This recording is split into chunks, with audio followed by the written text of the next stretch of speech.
শুধু পদ্মা ব্যারেজ নয়, তিস্তা প্রকল্পও হাতে নেবে সরকার, গাজীপুরে প্রধানমন্ত্রী। আনসার সদস্যদের সংকট নিরসনে কাজ করছে সরকার। সাবেক এমপি হাসনাত সহ 4 জনের বিচার শুরুর আদেশ। সুপ্রিম কোর্ট সচিবালয় বিলুপ্ত করা আদালত অবমাননার শামিল, বললেন শিশির মনির। হাম ও উপসর্গে আরও 6 শিশুর মৃত্যু। আকস্মিক পরিদর্শনে খুলনায় জেনারেল হাসপাতালে স্বাস্থ্যমন্ত্রী। নানা অব্যবস্থাপনায় ক্ষোভ। এবং গঙ্গা চুক্তি নবায়নে আজ কলকাতায় বাংলাদেশ ভারত বৈঠক। সীমান্তে কাঁটাতারের বেড়া দিতে বিএসএফকে জমি দিলেন শুভেন্দু অধিকারী।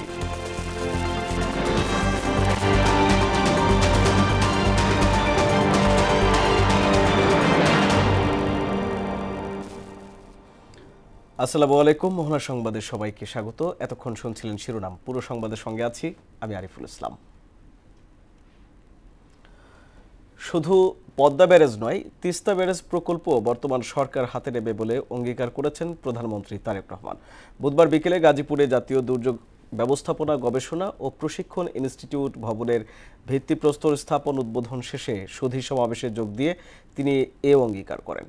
অনেকেই বড় বড় কথা বললেও বিএনপির সরকার জনগণের কাছে দেয়া প্রতিশ্রুতি বাস্তবায়নে কাজ করছে বলে জানান সরকার প্রধান। প্রাকৃতিক দুর্যোগের ফলে ক্ষয়ক্ষতি কমাতে একটি কার্যকর ব্যবস্থা গড়ে তোলার কথাও জানান প্রধানমন্ত্রী। তানজিদ ভুঁইয়ার প্রতিবেদন। দুর্যোগ মোকাবিলায় পূর্ব প্রস্তুতি সহ ক্ষয়ক্ষতি লাঘব করা, ক্ষতিগ্রস্ত জনগোষ্ঠীর জন্য জরুরি সহায়তা প্রদান, পুনরুদ্ধার ও পুনর্বাসন কার্যক্রমকে দক্ষতার সাথে করতে দেশে প্রথমবারের মতো নির্মাণ করা হচ্ছে জাতীয় দুর্যোগ ব্যবস্থাপনা ও প্রশিক্ষণ ইনস্টিটিউট। বুধবার দুপুরে গাজীপুরে ইনস্টিটিউটটির ভিত্তিপ্রস্তর স্থাপন করেন প্রধানমন্ত্রী তারেক রহমান। পরে আয়োজিত সুধী সমাবেশে প্রধানমন্ত্রী বলেন, সীমান্তের ওপারে ব্যারেজ নির্মাণের ফলে দেশের দক্ষিণ পশ্চিমাঞ্চলে শুষ্ক মৌসুমে পানি সংকট দেখা দিচ্ছে। এ সংকট লাঘবে পদ্মা ব্যারেজের পাশাপাশি তিস্তা প্রকল্পেরও কাজ শুরু করার প্রতিশ্রুতি দেন প্রধানমন্ত্রী। ইনশাআল্লাহ এই বিএনপি সরকার পদ্মা ব্যারেজের কাজেও হাত দেবে, ইনশাআল্লাহ তিস্তা ব্যারেজের কাজে হাত দেবে। আমরা সরকার গঠন করেছি আলহামদুলিল্লাহ, এবং আমরা আমাদের সেই প্রতিষ্ঠিত খাল খনন কর্মসূচি শুরু করেছি। এই খাল খনন কর্মসূচির সাথে মানুষের জীবন ওতপ্রোতভাবে জড়িত। এই খাল খনন কর্মসূচির সাথে কৃষি জড়িত। এই খাল খনন কর্মসূচির সাথে এই ভূমিকম্প পর্যন্ত জড়িত। তিনি আরো বলেন, অনেকেই বড় বড় কথা বললেও বিএনপি সরকার জনগণের কাছে দেয়া প্রতিশ্রুতি বাস্তবায়নে কাজ করছে বলে জানান সরকার প্রধান। কাজ যদি কেউ করে থাকে, ডেলিভারি যদি কেউ করে থাকে, পরিস্থিতি যদি কেউ তৈরি করে থাকে, সেটা বিএনপি করেছে। ইনশাআল্লাহ বিএনপি সেটা করবে। নদীতে পানির স্রোত কমে যাওয়ার ফলে অনেক সমস্যা হচ্ছে, আস্তে আস্তে আশপাশগুলো শুকিয়ে যাচ্ছে। আমাদেরকে এই ব্যারাজটা নির্মাণ করতে হবে এবং ব্যারাজের মধ্যে আমরা পানি ধরে রাখবো। যখন বাড়তি পানি বর্ষার মৌসুমে যেই পানিটা আসে, সেই পানিটি আমরা ধরে রাখতে পারবো, যাতে করে সেই পানিটি আমরা আমাদের মানুষের জন্য কাজে ব্যবহার করতে পারি। প্রাকৃতিক দুর্যোগের ফলে ক্ষয়ক্ষতি কমাতে একটি কার্যকর ব্যবস্থা গড়ে তোলার কথাও জানান তারেক রহমান। প্রকৃতি যেভাবে ঠিক থাকতে পারবে, প্রকৃতিকে যত কম ডিস্টার্ব করা যায়, আমরা সেই কাজটা ইনশাল্লাহ করব। বিএনপি সরকার প্রকৃতিকে বাঁচিয়ে দেশের উন্নয়ন করে চলেছে বলে মন্তব্য করেছেন প্রধানমন্ত্রী তারেক রহমান। বলেন, পদ্মা ব্যারেজের মতো বিএনপি সরকার তিস্তা ব্যারেজের প্রকল্প বাস্তবায়ন করতে চায়। ধরপাড়া, টঙ্গী, গাজীপুর থেকে তানজিদ ভুঁইয়া, মোহনা সংবাদ। দক্ষতা এবং নিষ্ঠার সঙ্গে দায়িত্ব পালনে আনসার ও গ্রাম প্রতিরক্ষা বাহিনীর সদস্যদের প্রতি আহ্বান জানিয়েছেন প্রধানমন্ত্রী তারেক রহমান। বুধবার সকালে গাজীপুরের শফিপুরে বাহিনীর 46তম জাতীয় সমাবেশে তিনি বলেন, যে কোনো বাহিনীর জন্য চেইন অব কমান্ড মেনে চলা গুরুত্বপূর্ণ বিষয়। আনসার সদস্যদের সংকট নিরসনে সরকার কাজ করছে বলেও জানান প্রধানমন্ত্রী। আরও জানাচ্ছেন রাজীব আহমেদ। গাজীপুরের শফিপুরে আনসার ও গ্রাম প্রতিরক্ষা বাহিনীর 46তম জাতীয় সমাবেশের প্রধান অতিথি হিসেবে যোগ দেন প্রধানমন্ত্রী তারেক রহমান। প্যারেড গ্রাউন্ডে আয়োজিত বর্ণাঢ্য কুচকাওয়াজ পরিদর্শন করেন এবং অভিবাদন মঞ্চ থেকে রাষ্ট্রীয় সালাম গ্রহণ করেন তিনি। পরে আনসার ভিডিপির দরবারে যোগ দেন সরকার প্রধান। সেখানে দেয়া বক্তব্যে তিনি বলেন, 5 আগস্ট পরবর্তী সংকটময় পরিস্থিতিতে আইন শৃঙ্খলা রক্ষায় বিশাল ভূমিকা রেখেছে আনসার সদস্যরা। 5ই আগস্ট রক্তক্ষয়ী গণ অভ্যুত্থান পরবর্তী সংকটময় পরিস্থিতিতে দেশের সকল থানা পাহারা, ট্রাফিক ব্যবস্থাপনা এবং গুরুত্বপূর্ণ স্থাপনায় নিরাপত্তা সহায়তা প্রদানেও এই ভূমিকা রেখেছে গুরুত্বপূর্ণ ভূমিকা। প্রধানমন্ত্রী বলেন, যে কোনো বাহিনীতে চেইন অফ কমান্ড গুরুত্বপূর্ণ। আনসার ও গ্রাম প্রতিরক্ষা বাহিনীকে ভবিষ্যতে দক্ষতা এবং নিষ্ঠার সঙ্গে দায়িত্ব পালন করতে হবে। যে কোনো দেশেই যে কোনো সুশৃঙ্খল বাহিনীর জন্য অনিবার্য এবং অবশ্যই পালনীয় নীতি রয়েছে, চেইন অফ কমান্ড এবং ডিসিপ্লিন মেনে চলা। কোনো বাহিনীর মধ্যে ডিসিপ্লিনের অভাব পরিলক্ষিত হলে তাদের সম্পর্কে জনমনে আস্থার সংকট সৃষ্টি হয়। গ্রাম প্রতিরক্ষা বাহিনী ভবিষ্যতে প্রযুক্তি নির্ভর মানবিক এবং সামাজিক বাহিনী হিসেবে আত্মপ্রকাশ করবে বলেও আশা জানান প্রধানমন্ত্রী তারেক রহমান। বাংলাদেশ আনসার ও গ্রাম প্রতিরক্ষা বাহিনী ভবিষ্যতে প্রযুক্তি নির্ভর মানবিক সামাজিক বাহিনী হিসেবে ইনশাল্লাহ আত্মপ্রকাশ করবে। রাজীব আহমেদ, মোহনা সংবাদ। সাফল্য কামনা। আঞ্চলিক সহযোগিতা ও গবেষণা ভিত্তিক জ্ঞান চর্চার মাধ্যমেই দক্ষিণ এশিয়ায় শান্তি প্রতিষ্ঠা করতে পারে বলে মন্তব্য করেছেন স্পিকার হাফিজউদ্দিন আহমদ। বুধবার দুপুরে মিরপুরে বিইউপি আয়োজিত 2 দিনব্যাপী সিএফএস আন্তর্জাতিক সম্মেলনের শেষ দিনে এ মন্তব্য করেন তিনি। স্পিকার বলেন, পরিবর্তিত বৈশ্বিক বাস্তবতায় দক্ষিণ এশিয়ায় শান্তি, স্থিতিশীলতা ও নিরাপত্তা নিশ্চিতে কৌশলগত সংলাপ চালিয়ে যাওয়ার বিকল্প নেই। নতুন বিশ্ব ব্যবস্থার প্রেক্ষাপটে দক্ষিণ এশিয়ার জাতীয় নিরাপত্তার শীর্ষক এ সম্মেলনে নেপাল, শ্রীলঙ্কা, পাকিস্তান ও সুইডেনের খ্যাতিমান শিক্ষাবিদ, গবেষক, নীতি নির্ধারক ও নিরাপত্তা বিশেষজ্ঞরা অংশ নেন। Represents an important national asset.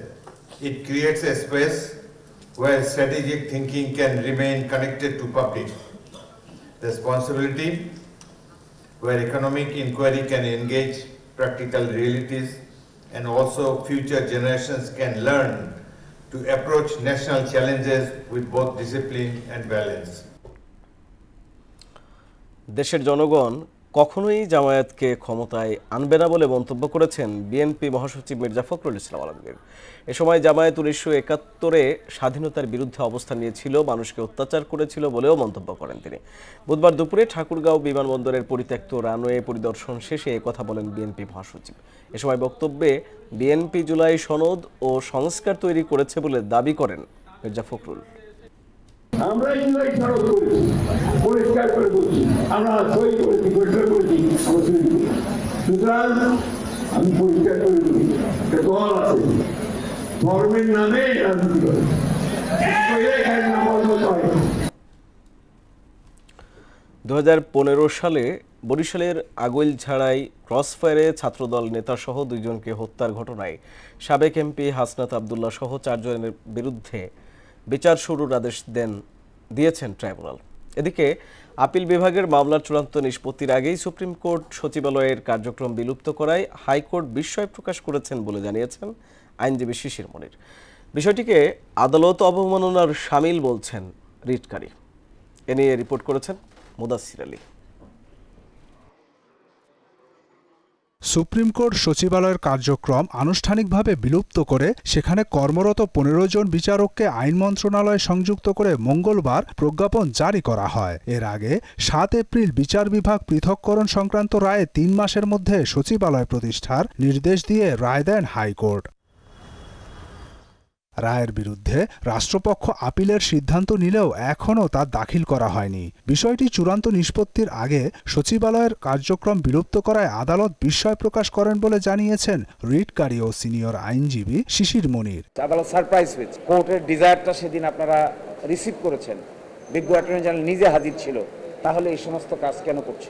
একে আদালত অবমাননাকর উল্লেখ করে বৃহস্পতিবার পিটিশন দায়েরের কথা জানান তিনি। 7 এপ্রিলে রায় প্রকাশ হয়েছে।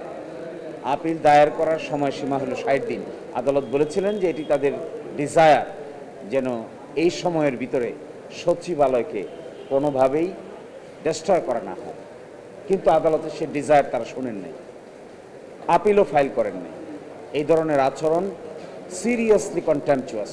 আমরা আগামীকালকেই একটি কন্টেম্প পিটিশন দায়ের করব। এদিকে সুপ্রিম কোর্ট সচিবালয় বিলুপ্তির নিন্দা জানান এনসিপি সমর্থিত আইনজীবী ফোরাম, ন্যাশনাল লয়ার্স অ্যালায়েন্স। এর মধ্য দিয়ে আমরা অত্যন্ত সংক্ষুব্ধ হয়েছি। আমরা তীব্র প্রতিবাদ জানাচ্ছি। অবিলম্বে স্বাধীন বিচার বিভাগ প্রতিষ্ঠা করার জন্য একটা সুদৃঢ় অবস্থান এবং কার্যকর পদক্ষেপ গ্রহণ করার জন্য বর্তমান সরকারের প্রতি বিনীত আহ্বান জানাচ্ছি। অন্যদিকে 2015 সালে বরিশালের আগৈলঝাড়ায় ক্রসফায়ারের ছাত্রদল নেতা টিপু এবং জাসাস নেতা কবির হত্যার ঘটনায় মানবতা বিরোধী অপরাধ মামলায় সাবেক এমপি হাসানাত আব্দুল্লাহ সহ 4 জনের বিরুদ্ধে বিচার শুরুর আদেশ দেন আন্তর্জাতিক অপরাধ ট্রাইব্যুনাল 2। সূচনা বক্তব্য ও সাক্ষ্য গ্রহণ হবে 17 জুন।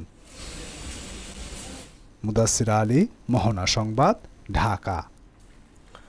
সন্ত্রাস, চাঁদাবাজি, ছিনতাই সহ সাইবার প্রতারণার বিরুদ্ধে জিরো টলারেন্স নীতি কাজ করার ঘোষণা দিয়েছেন ডিএমপির নতুন কমিশনার মোসলেউদ্দিন আহমদ। তিনি বলেন, অপরাধী যেই হোক তার কোনো রাজনৈতিক বা সামাজিক পরিচয় বিবেচনা করা হবে না।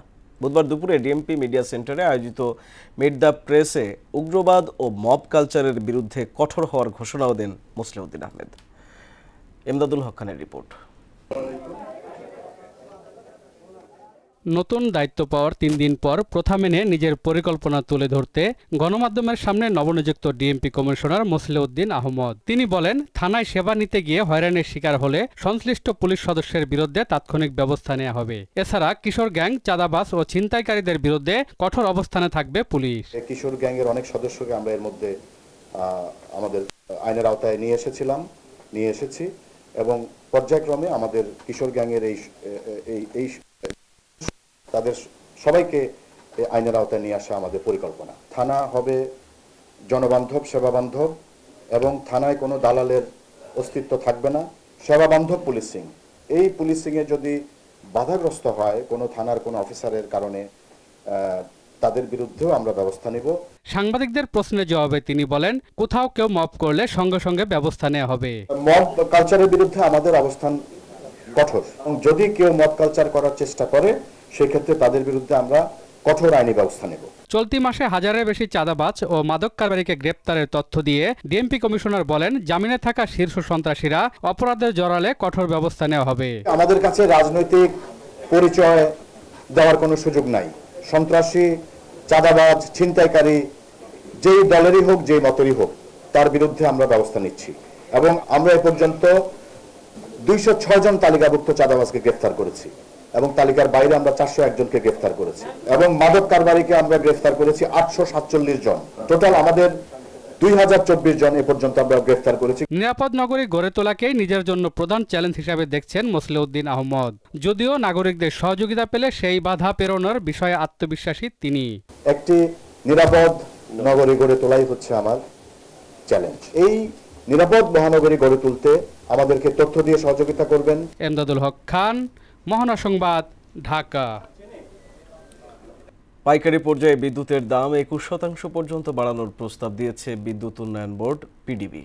এ নিয়ে গণশুনানি শুরু করেছে বিআরসি। দাম বাড়ানোর প্রক্রিয়ায় তীব্র সমালোচনা করেন নাগরিক সমাজ। যদিও বিআরসি চেয়ারম্যান বলেন, ভোক্তার স্বার্থ সংরক্ষণের পাশাপাশি জ্বালানি খাতে সুশাসন প্রতিষ্ঠার জন্যই শুনানির আয়োজন করা হয়েছে। আজ গ্রাহক পর্যায়ে দাম বৃদ্ধির প্রস্তাব নিয়ে শুনানি হবে। নাসির উদ্দিনের রিপোর্ট। সবশেষ 2024 সালের ফেব্রুয়ারিতে নির্বাহী আদেশে বিদ্যুতের মূল্য সমন্বয় করা হয়েছিল। তখন থেকে পাইকারিতে ইউনিট প্রতি গড় দাম 7 টাকা 4 পয়সা এবং গ্রাহক পর্যায়ে প্রতি ইউনিটে গড় দাম 8 টাকা 95 পয়সা নির্ধারণ রয়েছে। এখন আবার বিদ্যুতের দাম বাড়ানোর প্রস্তাব দিয়েছে পিডিবি, যার ভিত্তিতে কৃষিবিদ ইনস্টিটিউটে 2 দিনব্যাপী গণশুনানি আয়োজন করে Bangladesh energy regulatory commission BERC. শুরুতেই পাইকারি বিদ্যুতের দাম 1 টাকা 20 পয়সা থেকে 1.5 টাকা পর্যন্ত বাড়ানোর প্রস্তাব করে পিডিবি। অনেকের কাছে গ্রহণযোগ্য হবে, অনেকে হবে না, কিন্তু বাস্তবতাটা আগামী অর্থ বছরে 65,000 কোটি টাকার সম্ভাব্য ঘাটতির কথা তুলে ধরে সংস্থাটির চেয়ারম্যান রেজাউল করিম জানান, দাম না বাড়ালে মারাত্মক ঝুঁকিতে পড়বে বিদ্যুৎ খাত। ঘাটতির পরিমাণের হয়তো 1/5 বা 1/4 বা 1/5 থেকে 1/4 মধ্যে একটা সমন্বয় করা যায় কিনা, বাকি কিন্তু অংশটা এখনো সরকারকে ভর্তুকি দিতে হবে। পরে বিইআরসির টেকনিক্যাল টিম এই প্রস্তাবের মূল্যায়ন তুলে ধরে। তারা যে প্রস্তাবনা করেছে 2025-26 অর্থ বছরে এটা 1,35,443.6 কোটি টাকা। তারপরে আমাদের মূল্যায়নে এসছে এটা 1,28,000 727.3 কোটি টাকা। এদিকে বিদ্যুৎ খাতে লুটপাট বন্ধ না করে দাম বাড়ানোর এই প্রস্তাবের তীব্র সমালোচনা করেছে নাগরিক সমাজ। আপনি যে লুটপাট করবে তার বিরুদ্ধে ওটার ব্যবস্থা নেবেন না, আপনার বিদ্যুৎ চুরি হচ্ছে, সিস্টেম লস হচ্ছে, সিস্টেম লস কমাচ্ছেন না। আজকে এই প্রস্তাবে সিস্টেম লসের কথা নাই। জনমনের প্রতিক্রিয়া বিবেচনা ছাড়া মূল্যহার পরিবর্তনের নামে বৃদ্ধির কোনোটাই গ্রহণযোগ্য না। সুতরাং পিডিবির এই প্রস্তাব 100% অগ্রহণযোগ্য। আইন অনুযায়ী কার্যক্রম পরিচালনার কথা জানান বিইআরসি চেয়ারম্যান। গণশুনানিতে পক্ষগণ যুক্তিযুক্ত তথ্য, উপাত্ত ও প্রাসঙ্গিক বিষয়াদি পেশ করবেন, যা বস্তুনিষ্ঠ, জ্ঞাত এবং দালিলিক প্রমাণ দ্বারা সমর্থিত এবং যা কমিশনের ন্যায়সঙ্গত সিদ্ধান্ত গ্রহণের জন্য সহায়ক হবে। ভোক্তার স্বার্থ নাকি বিতরণ সংস্থাগুলোর লোকসান কমানো, শেষ পর্যন্ত বিদ্যুতের দাম নিয়ে কমিশন কি সিদ্ধান্ত নেয় এখন সেটাই দেখার বিষয়। নাসির উদ্দিন, মোহনা সংবাদ, ঢাকা। দেশ জুড়ে গেল 24 ঘন্টায় হাম ও এর উপসর্গে আরও 6 জনের মৃত্যু হয়েছে। পাশাপাশি এই সময় নতুন করে 1408 জনের শরীরে হাম ও এর উপসর্গ পাওয়া গেছে। বুধবার স্বাস্থ্য অধিদপ্তরের নিয়মিত প্রতিবেদনে এ তথ্য জানানো হয়েছে। একদিনে হামের উপসর্গ নিয়ে ঢাকা, সিলেট ও খুলনা বিভাগে 1 জন করে 3 জনের মৃত্যু হয়েছে। পাশাপাশি এই সময়ে হামে আক্রান্ত হয়ে বরিশাল বিভাগে 2 জন এবং ঢাকা বিভাগে আরও 1 জনের মৃত্যু হয়েছে। গেল 15 মার্চ থেকে বুধবার পর্যন্ত সারা দেশে হাম ও উপসর্গে 481 জনের মৃত্যু হয়েছে।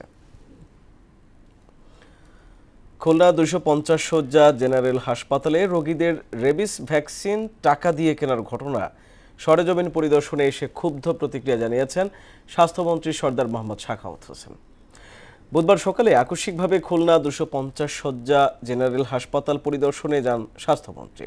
এ সময় হাসপাতালের নানা অনিয়ম ও অব্যবস্থাপনার ঘটনায় দোষীদের বিরুদ্ধে ব্যবস্থা নেওয়ার কথা জানান তিনি। পরে অগ্নিকাণ্ডে ক্ষতিগ্রস্ত খুলনা মেডিকেল কলেজ হাসপাতাল পরিদর্শন করেন ও রোগীদের খোঁজ খবর নেন স্বাস্থ্যমন্ত্রী।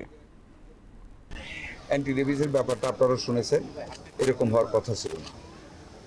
এটা আমি দেখবো, আর একটু খতিয়ে দেখবো। আর আদারওয়াইজ যেটা ওয়ার্ডে আপনারা গেছেন, রুগীরা ভালো বলেছে। এখানে কি অনিয়ম পেয়েছি আপনারা আমার সাথে ছিলেন, আপনারা দেখেছেন। আমি অ্যাকর্ডিংলি জনগণের সাথে অ্যাকশানে যাব, যতটুকু অ্যাকশন নেওয়া যায় ততটুকু অ্যাকশনে যাব। ধীরে ধীরে জমতে শুরু করেছে রাজধানীর গাবতলীতে কুরবানির পশুর হাট। আগামী সপ্তাহ থেকে বাজার জমে উঠবে বলে মনে করছেন ব্যাপারীরা। কুরবানির গরু 70,000 থেকে 10 লাখ, আর ছাগলের দাম শুরু 10,000 টাকা থেকে। ক্রেতা সমাগম বাড়লে দাম আরও কমবে বলে জানান ইজারাদাররা। এবার আসাদের রিপোর্ট। গাবতলীর হাটে কুরবানির পশুর আগমন শুরু হলেও এখনো চলছে প্রস্তুতি। পশুর আরামের জন্য ফ্যান লাইটের পাশাপাশি বালু ইটের কাজও চলছে। ক্রেতার চেয়ে দর্শনার্থীর ভিড়ই বেশি। হাটে গরুর উপস্থিতি এখনো তেমন নয়। ব্যাপারীরা দাম হাঁকাচ্ছেন চড়া। তবে শুক্রবারের পর ক্রেতা বাড়লে দাম নাগালে আসবে বলে জানান তারা। গরু তো এখনো কিছুই আসেনি, গরু তো আসবে। গরু তো শুক্রবারের পরে তো গরু, আমাদের গরু আজও কিনছে মুকামে। গরু 13টা গরু আসছে, কাল 3টা বেচছি। 2টা আর নিয়েছি, এটা নিয়েছে হলো বারে 22,000 টাকা গরু বানতে। অনেক খরচ গরু ব্যবহার। এই খরচের জন্য মনে করেন গরুর দাম এখন স্বাভাবিক, তারা মনে করছে গরুর দাম এত চড়া কি জন্য। আসলে এদিক তো ক্যারিং খরচ, এখানে আসি খরচ, থাকা খাওয়া, এও একটা খরচ আছে প্রতিদিন। গরুর তুলনায় ছাগলের শেডে বেচাকেনা তুলনামূলক ভালো। 10,000 থেকে শুরু দাম, ঠেকছে 90,000-এ।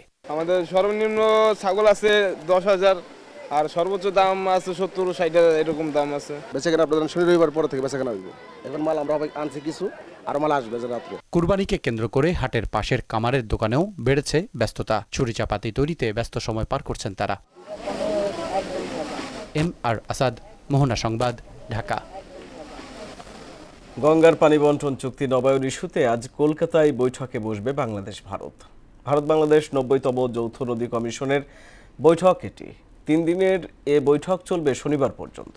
সেখানে বৈঠকের ফাঁকেই ফারাক্কায় নেমে গঙ্গা নদীর পানি পরিমাপ করবেন যৌথ প্রতিনিধি দল। পরদিন শুক্রবার তারা ফিরে আসবেন কলকাতায়। বাংলাদেশের প্রতিনিধি দলের নেতৃত্ব দেবেন বাংলাদেশের জয়েন্ট রিভার কমিশনের সদস্য মোহাম্মদ আনোয়ার কবির।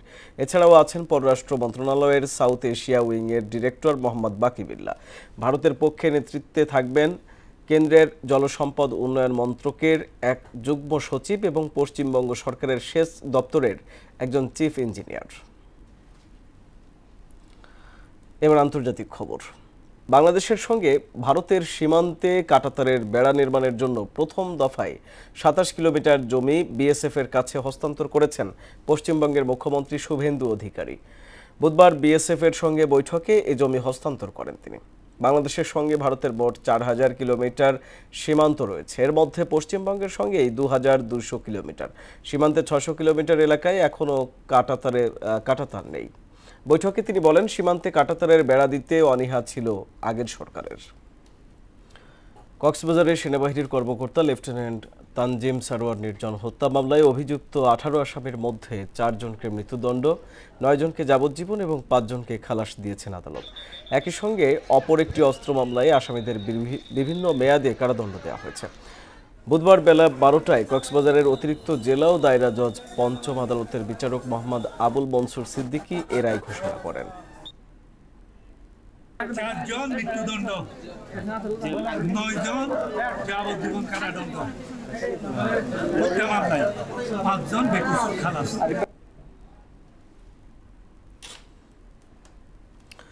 ব্রাহ্মণবাড়িয়ার সরাইলে সেপটিক ট্যাঙ্কে কাজ করতে নেমে গ্যাসের বিষক্রিয়ায় ৪ শ্রমিকের মৃত্যু হয়েছে। বুধবার বিকেলে সরাইল উপজেলার গলানিয়া গ্রামে এ ঘটনা ঘটে। নিহতরা হলেন গলানিয়া গ্রামের ইমাম হোসেন, হৃদয় মিয়া, মেহেদি ও ধর্মতীর্থ এলাকার আরমান। পুলিশ জানায়, দুপুরে গলানিয়া গ্রামের বাসিন্দা আলিমের বাড়িতে সেপটিক ট্যাঙ্কে কাজ করতে নামেন হৃদয় ও মেহেদি। দীর্ঘ সময় পেরিয়ে গেলেও তারা উঠে না আসায় সন্দেহ হলে আরমান ও ইমাম তাদের খোঁজে সেপটিক ট্যাঙ্কে নামেন। পরে ৪ জনই বিষক্রিয়ায় মারা যান। এলাকায় নেমে এসেছে শোকের ছায়া। ঘটনার তদন্তে কাজ করছে পুলিশ। দুইটা টিম সম্মিলিতভাবে চেষ্টা করে আমরা 17টা 45 মিনিটের সময় 4 জন ব্যক্তিকে মৃত অবস্থায় উদ্ধার করি। এটা একটা আন্ডার কনস্ট্রাকশন বিল্ডিং ছিল, আবাসিক ভবন। কাজ করার সময় শ্রমিকরা নিচে সেপটিক ট্যাঙ্কের মধ্যে নামছে, এরপরে তারা উঠে নাই, নিঃশেষ হয়ে গেছে। সংবাদ ওরা জানতে পেরে ফায়ার সার্ভিসকে সংবাদ দিয়ে ফায়ার সার্ভিসও আসছে, আমরাও আসছি। এসে ফায়ার সার্ভিস গ্যাস রিমুভ করে তাদেরকে রেস্কিউ করে উদ্ধার করেন। ভূমি রেজিস্ট্রেশন প্রক্রিয়া আইন মন্ত্রণালয় থেকে ভূমি মন্ত্রণালয়ের অধীনে নিয়ে আসা হবে জানিয়েছেন ভূমিমন্ত্রী মিজানুর রহমান মিনু। বলেন, এক ছাতার নিচে আসলে ভূমি ব্যবস্থাপনা আরও গতিশীল হবে। এর মধ্যে ডিসি, এসি ল্যান্ড এবং এডিসিদের ল্যান্ড রেজিস্ট্রেশন বিষয়ে উচ্চতর প্রশিক্ষণ দেওয়া হচ্ছে বলে জানান তিনি। বুধবার সচিবালয়ে নিজ মন্ত্রণালয়ে এক ব্রিফিংয়ে একথা বলেন তিনি। বলেন, দেশ জুড়ে ভূমি জরিপের কাজ শুরু হয়েছে। ভূমি ব্যবস্থাপনাকে আধুনিক করতে মালয়েশিয়া এবং ইন্দোনেশিয়ার মডেল অনুসরণ করার পরিকল্পনা করা হচ্ছে বলেও জানান মন্ত্রী। আগে তো ভূমি মন্ত্রণালয়ের মন্ত্রীর রুম আর গোটা ভর্তি হয়ে থাকতো। এটা আমরা আস্তে আস্তে ছেড়ে দিচ্ছি। ডিসির সঙ্গে এসি ল্যান্ড আছে, এডিসি ল্যান্ড আছে, বিভাগ কমিশনের সঙ্গে অ্যাডিশনাল কমিশনার ল্যান্ড আছে, এবং তাদেরকে আমরা আমাদের প্রশাসন থেকে উচ্চতর ভূমি বিষয়ে প্রশিক্ষণও দেওয়া হয়। আবার আন্তর্জাতিক প্রসঙ্গ। চীন ও রাশিয়ার মধ্যে কৌশলগত সম্পর্ক আরও জোরদার করতে অন্তত 20টি চুক্তিতে সই করেছেন চীনের নেতা শি জিনপিং ও রাশিয়ার প্রেসিডেন্ট ভ্লাদিমির পুতিন। বুধবার অনুষ্ঠিত দ্বিপাক্ষিক বৈঠকের পর জ্বালানি, কৃত্রিম বুদ্ধিমত্তা, প্রযুক্তি ও বাণিজ্য সহ বিভিন্ন খাতে সহযোগিতা বাড়ানোর বিষয়ে একমত হন দুই নেতা। শেষ করব মোহনা সংবাদ, যাবার আগে জানিয়ে দিব শিরোনামগুলো আরও একবার।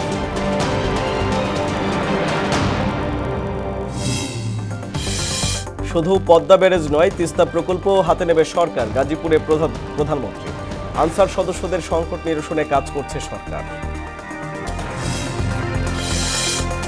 সাবেক এমপি হাসনাত সহ 4 জনের বিচার শুরুর আদেশ। সুপ্রিম কোর্ট সচিবালয়ে বিলুপ্ত করা আদালত অবমাননার শামিল, বললেন শিশির মনির।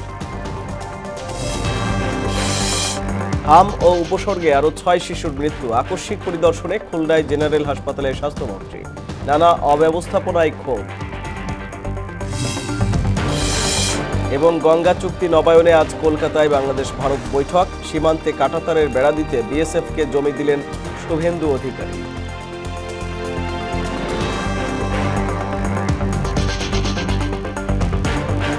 এই ছিল মোহনা সংবাদে। মোহনার সবশেষ খবর জানতে ভিজিট করুন www.mohana.tv। সংবাদ দেখতে পারেন ফেসবুক, ইউটিউবেও। এতক্ষণ সঙ্গে থাকার জন্য ধন্যবাদ সবাইকে।